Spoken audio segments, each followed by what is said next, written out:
انسان کی فطرت ہے اللہ کی بڑائی سن کے خوش ہونا، کیونکہ انسان کے دل میں اللہ نے فطری طور پر اپنی محبت ڈالی ہے. اور کب ڈالی ہے پتہ ہی ہے؟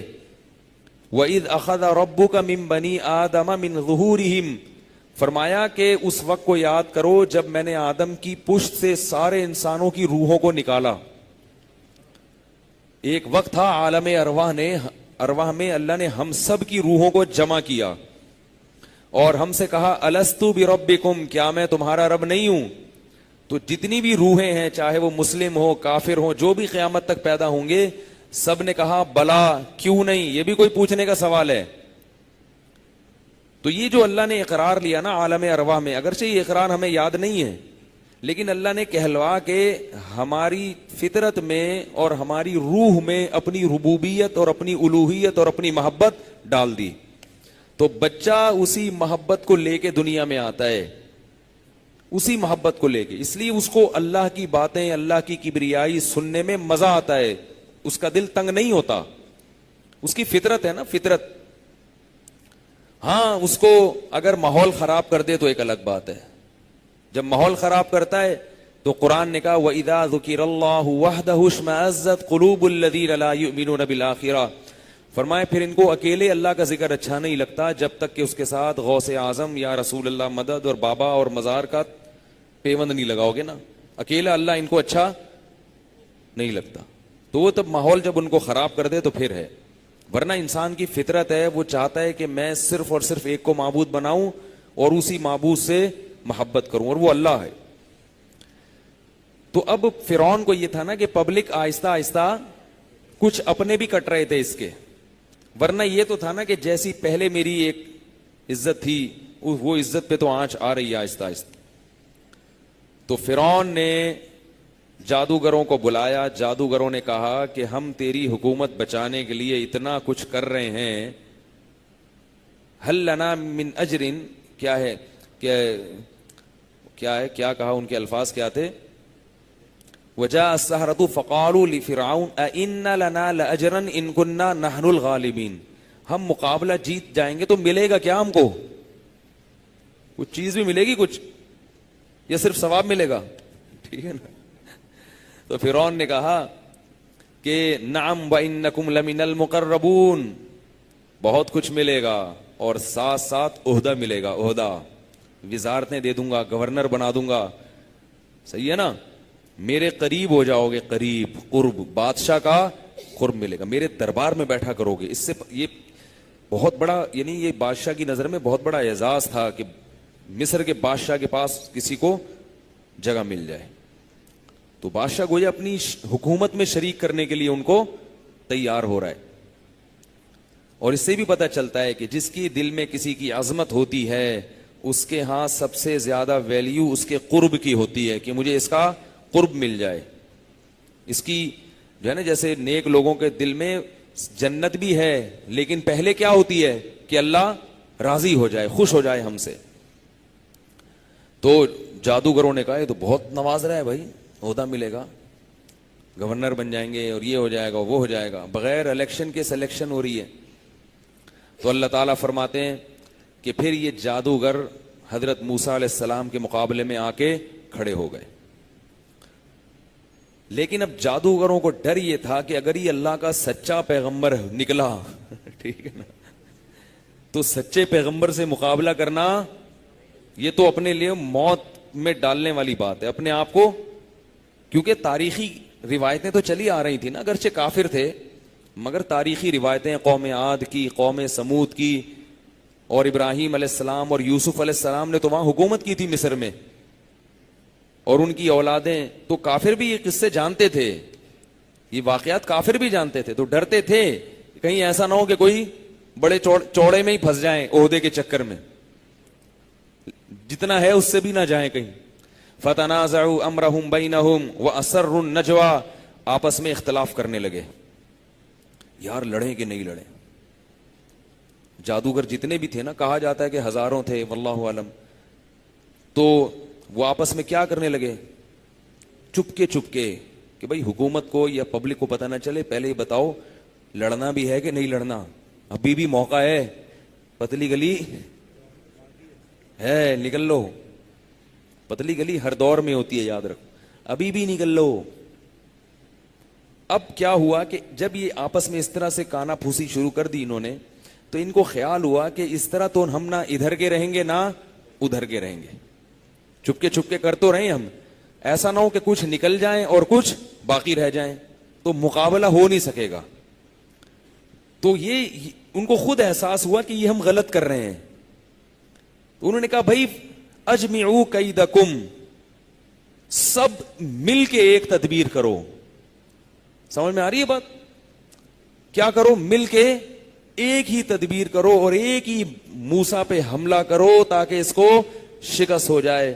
قالوا ان هذان لساحران یریدان, اور سب نے بیک زبان ہو کے کہا, اگرچہ پہلے تردد ہو رہا تھا لیکن دل میں تھا یا نہیں تھا یہ تو اللہ جانتا ہے. انہوں نے کہا بھائی زبان سے ایسی بات کرو کہ مقابلے میں کانفیڈنس پیدا ہو, ورنہ انسان کو جب ڈر ہوتا ہے نا کہ پتہ نہیں سامنے والا صحیح بھی ہے یا نہیں ہے, تو مقابلہ نہیں ہو سکتا.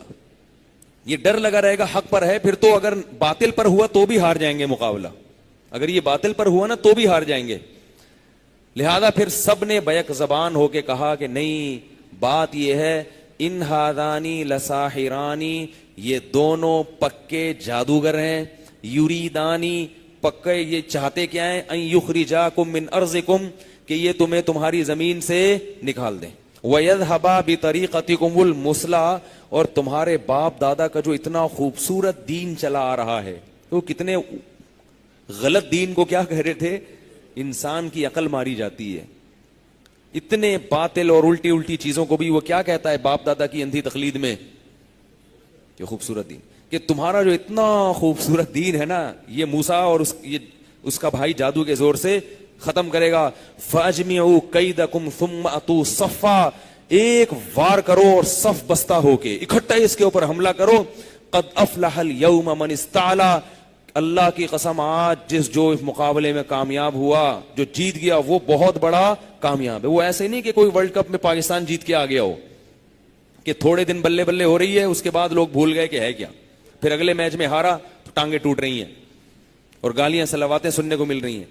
وہ کہنے لگے قد افلح اليوم من استعلا, ہمیں پتہ ہے کہ فرعون اور حکومتی لوگ کتنے پریشان ہیں, آج اگر ہم نے فرعون کو جتوا دیا تو آج ہماری کامیابی ہے, بلے بلے ہو جائے گی. افلاح کہتے ہیں بہت بڑی کامیابی. قالوا یا موسیٰ اما ان تلقی و اما ان نکون اول من القا. ادھر حضرت موسیٰ بیچارے ایسے قسمہ پرسی میں, ان کو پتہ ہی نہیں کہ مقابلہ ہوگا کیا ہے. بھائی اللہ کی قدرت دیکھو, وہ تو جادوگر تھے نہیں نا, جادوگر ہوتے تو وہ کہتے چلو یہ کیا دکھائے گا, میں یہ دکھاؤں گا. جادوگر ہوتا تو کیا کہتا, یہ کبوتر دکھائے گا, رومال سے کبوتر نکال لے گا, تو میں رومال سے فاختہ نکال لوں گا. ہے بھائی, یہ گلاس سے دودھ نکالے گا. یہی ٹوپی ڈرامے ہوتے ہیں نا جادو, نظر کے دھوکے ہوتے ہیں, نظر کے دھوکے, اور کچھ بھی نہیں ہوتا. تو یہ یوں دکھائے گا تو میں یہ دکھا دوں گا. یہی ہوتا ہے نا. یہ ہوا میں الٹا کھڑا ہو جائے گا, یہ ہوا میں اگر معلق کھڑا ہوگا تو میں ہوا میں معلق بھی ہوں گا, الٹا بھی ہوں گا, تو لوگ تالیاں پیٹیں گے, یار تم تو اس سے بھی زیادہ جو ہے نا وہ کرتب دکھاتے ہو. یہی تو ہوتے ہیں مقابلے. تو حضرت موسیٰ کو تو پتہ ہی نہیں ہے قسمہ پرسی میں کہ میں نے کرنا کیا ہے, ٹھیک ہے نا. تو وہ موسیٰ علیہ السلام سے کہہ رہے ہیں یا موسیٰ اما ان تلقی و اما ان نکون اول من القا. اے موسیٰ بتا, پہلا وار تو کرے گا جادو کا یا پہلا وار ہم کچھ کرتب دکھائیں, رومال سے کبوتر نکال کے دکھائیں, یا پہلے تو کچھ دکھائے گا. حضرت موسیٰ بیچارے کیا دکھاتے, وہ تو کھڑے میں اللہ میں سے کہاں کہ میں کھڑا ہو گیا ہوں, کیا مقابلہ ہو رہا ہے, مجھے تو نہ جادو کا پتا کچھ بھی نہیں.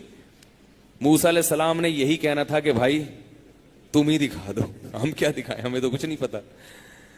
قال بل القوا, فرمایا تم نے جو جادو دکھانا ہے وہ دکھاؤ, تم نے جو وار کرنا ہے مجھ پر کرو.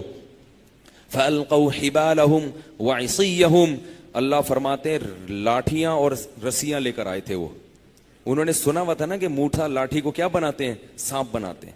تو یہ ایک سانپ بنائیں گے, ہم لاکھوں سانپ بنا دیں گے. ہم رسی سے بھی سانپ بنائیں گے, یہ صرف لاٹھی سے بناتے ہیں. ہم کس سے بنائیں گے, رسی سے بھی بنائیں گے, لاٹھیوں سے بھی بنائیں گے. فَأَلْقَوْا حِبَالَهُمْ وَعِصِيَّهُمْ, رسیاں بھی پھینکی اور لاٹھیاں بھی پھینکی. وقالوا بعزت فرعون انا لنحن الغالبون، کہنے لگے ہمیں فرعون کے جاہ و جلال کی قسم آج ہم غالب آ کر رہیں گے اے موسیٰ۔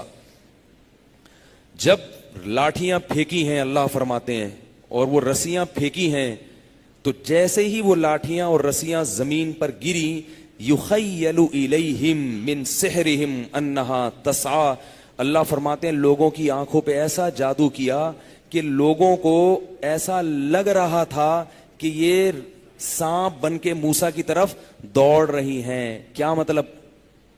حقیقت میں سانپ جادوگر کے باپ میں دم نہیں ہے کہ وہ رومال سے حقیقت میں کبوتر بنا دے، اور یہ عامل لوگوں میں تو اتنا بھی دم نہیں ہے جتنا جادوگروں میں ہوتا ہے۔ جادوگر جو ہے نا وہ کم از کم نظر کا دھوکہ دے دیتا ہے، یہ عامل کمبخت یہ بھی نہیں کر سکتے، یہ بیٹھ کے صرف لوگوں کو الو بناتے ہیں بیٹھ کے، یہ تعویذ گنڈے دے دے کے نا، جن آیا ہوا ہے، چڑیل آئی ہوئی ہے، بھوت آیا ہوا ہے، کچھ بھی نہیں ہوتا اس کے اوپر، ان کو پتہ ہی نہیں ہوتا، اگر آیا ہوا بھی ہوتا ہے تو ان کو نہیں پتا ہوتا۔ کیا کروں پھر، موضوع نہیں چینج ہونا چاہیے؟ نہیں بھائی، عاملوں کی واٹ لگاتا رہوں گا موت تک انشاءاللہ، انشاءاللہ موت تک لگاتا رہوں گا، چاہے عامل دیوبندی ہو، چاہے عامل بریلوی ہو، چاہے عامل اہل حدیث ہو، چاہے تبلیغی ہو، چاہے جہادی ہو، چاہے خانقاہی ہو، چاہے کسی بزرگ کا خلیفہ۔ لوگ میرے پر فیس بک پہ میرے پر کمنٹ کر رہے ہیں اس کے تفردات ہیں، یہ اکابر کے نہج سے ہٹا ہوا ہے۔ جو مرضی بول دو،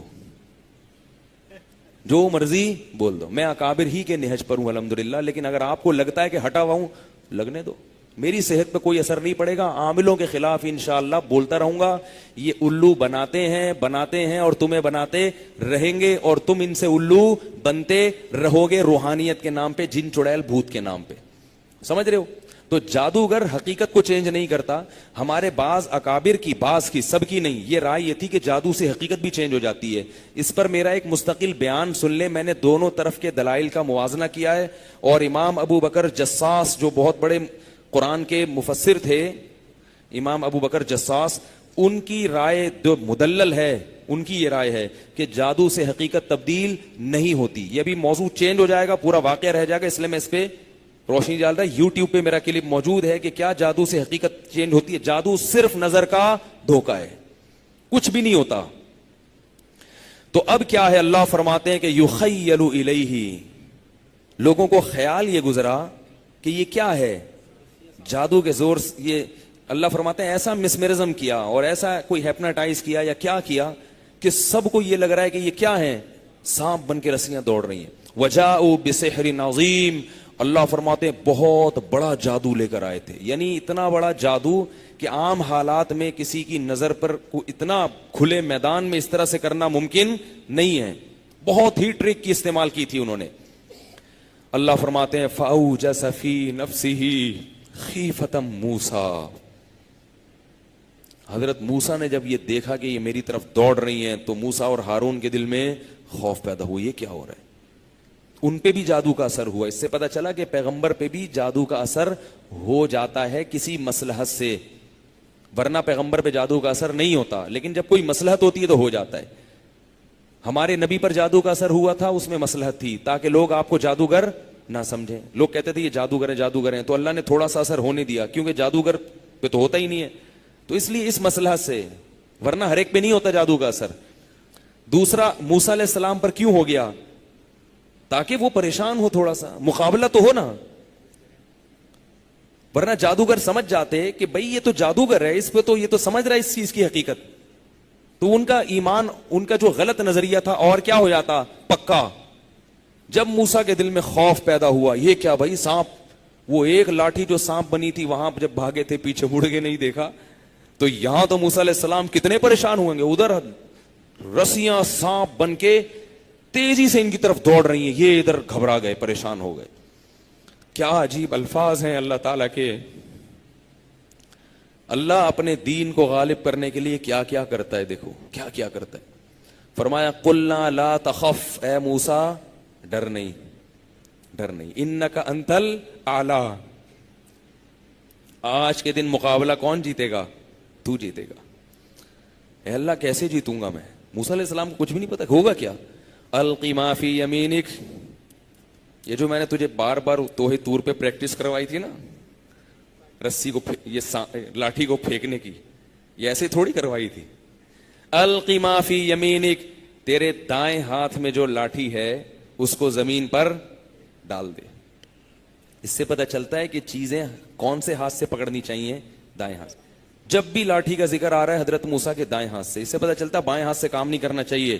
پیغمبروں کی سنت ہے سارے کام سیدھے ہاتھ سے. گھڑی بائیں ہاتھ میں اس لیے باندھی جاتی ہے کہ سیدھے ہاتھ سے کام زیادہ ہوتے ہیں تو وہ گھڑی ہلتی رہتی ہے, لیکن اگر کسی کو ملجھن نہیں ہوتی تو وہ سیدھے ہاتھ میں, گھڑی بھی سیدھے ہاتھ میں باندھے وہ. تو سارے کام کس سے کرنے چاہیے, کسی کو تھپڑ لگانا ہو سیدھے ہاتھ سے, اس میں برکت زیادہ ہوگی. حضرت موسیٰ نے سیدھے ہاتھ سے مکہ لگایا تھا تو بندہ الٹے میں اتنی نہیں طاقت ہوتی. اور کوئی لیفٹ ہینڈر ہے تو تکلف کر کے اپنے آپ کو رائٹ ہینڈر بنائے وہ. ہاں جو گندگی والے کام ہیں وہ الٹے ہاتھ سے کرنے چاہیے. تو بار بار جو قرآن یمین یمین کا ذکر کر رہے ہیں نا, دائیں ہاتھ, اس میں کوئی مصلحت ہے, یہ ہمیں ادب سکھانے کے لیے, سمجھ رہے ہو. القی ما فی یمینک, تیرے دائیں ہاتھ میں جو لاٹھی ہے اسے زمین پر پھینک دے. اللہ فرماتے ہیں کہ موسیٰ نے وہ لاٹھی جب زمین پر پھینکی ہے, فَإِذَا هِيَ تَلْقَفُ مَا يَأْفِكُونَ, اذا کہتے ہیں اچانک, سیکنڈوں کے اندر وہ بڑا اژدہا بنا اور ایسے کر کے ان کو سیکنڈوں کے اندر نگلنا شروع کر دیا. وہ جو سانپ ادھر بھاگ رہا ادھر پکڑا ادھر, اس کو پکڑ پکڑ کے نا وہ اس نے اژدہے نے کیا کیا, کھانا شروع کر دیا. اب قرآن کے الفاظ دیکھیں, یہ منظر جب جادوگروں نے دیکھا, فَأُلْقِيَ السَّحَرَةُ سُجَّدًا, فا کا مطلب ہوتا ہے عربی میں فوراً کوئی کام ہو جائے.